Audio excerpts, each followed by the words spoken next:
Many times complaints have been levelled at the judiciary for the numerous pending cases and the slow process of justice often witnessed in the courts. However, the report released today seeks to address all these issues. The chairperson of the task force, Justice William Oko, says the judiciary cannot clear the backlog with the current number of staff it has.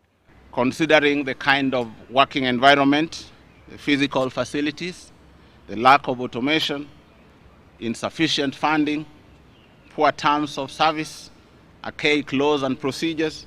Among the reforms proposed are to increase the number of Court of Appeal and High Court judges to 150, up from the current 57. All appointments should be competitive, vacancies advertised and the judges vetted by the Judicial Service Commission. I've commenced the implementation of the administrative reforms contained in this report. I recently appointed both the presiding judge of the Court of Appeal and the principal judge of the High Court. I call upon the executive and the legislature to play their part in actualizing the recommendations in this report. The Chief Justice and his deputy also have to be approved by Parliament after appointment by the President. The Judiciary is also requesting for more funds for the completion of the income tax building, which it was to convert to courtrooms but has taken 7 years to be renovated and is still not yet occupied.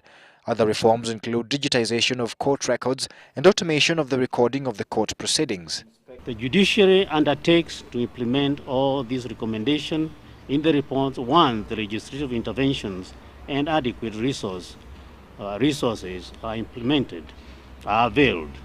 To kick out corruption, a code of conduct for the judiciary will be developed and reviewed regularly. A complaints committee has also been recommended to monitor, investigate and take remedial action on complaints against judicial officers.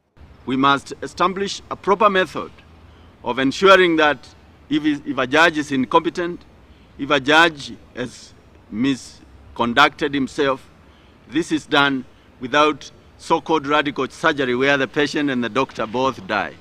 The reforms, if implemented, are meant to gel seamlessly with the proposals of the new constitution on the judiciary in case it passes after the referendum on 4th of August. The country has seen many task forces formed and numerous reports and recommendations given, most of which have never been implemented. And to change the judiciary, this current report must not follow that same way. Andrew Ochieng, Citizen Live at 9.